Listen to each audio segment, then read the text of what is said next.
My niece's school nurse told me I had to make it up to her for not telling her what I do for a living, and it completely went over my head that what she really wanted was to do me as long as she's living.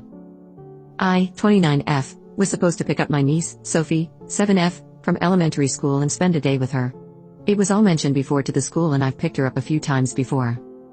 Sophie was running towards me, but unfortunately she tripped and fell down. Her knee was bruised and she started crying like crazy. I took her to the nurse's office immediately. The nurse was in her early 20s and helped Sophie with cleaning up her wound and dressing. I tell my niece a lot about my line of work, so she asked if she was going to need stitches, if so, how many and what kind, etc. The nurse was impressed. She showed Sophie a few items of equipment she had and asked if Sophie wanted to be a nurse like her. Sophie said no, she wanted to be a doctor like her aunt, aka me. The nurse got a bit upset and asked me why I didn't say anything about this. I was honestly confused. I was like, why would I need to even mention it? I even threw in a compliment saying she was quite good at her job and I enjoyed witnessing a professional at work. She said I was being too generous with my comments. I told her I was being honest and thanked her for taking care of Sophie's knee. Right when Sophie and I were leaving, she said she'd never be able to guess my line of work correctly because I look better than most of my colleagues. I thanked her again and said I appreciated her help. She said I still owed her for not telling her my job and that it felt like I was testing her or deliberately trying to see how she was doing. I apologized and said that was not what I meant and that I knew she was more than capable of doing her job well. She said maybe I could find a way to make it up to her properly and I was like, sure, but Sophie and I need to go now. I don't know if I was rude, but this had me thinking, should I have told her about my job? Update 1. First of all, thanks for your lovely comments on my original post.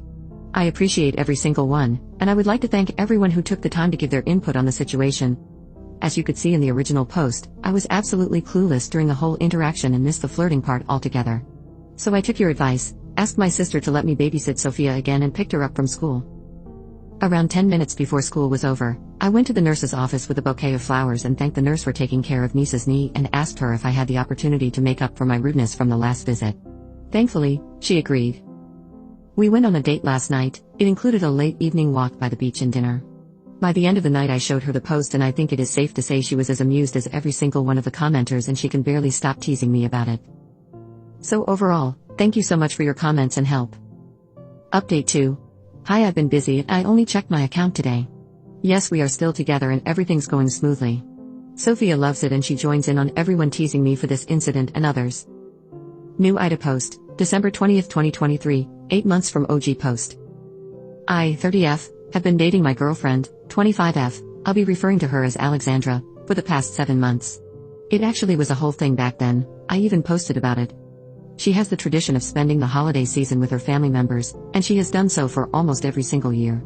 Her family invited us both over to their house for the holidays. I clearly can't make it. I have a packed schedule over the holiday season. This is mostly because I couldn't imagine myself having a girlfriend by this time of the year, so I changed my schedule to help my married colleagues have more time for themselves. Alexandra has decided to stay with me for the holidays. Her family members are very upset by this decision of hers because they adore her and miss her and hate the fact that she won't be home. Whenever we talk or FaceTime they make comments about me causing this situation, and Alex usually tactfully shuts them down. I have told her she could go back and I will be busy and fine, but she refused. Alexandra told me I was in the clear, but I feel like I am a huge jerk for causing this situation. Am I mistaken?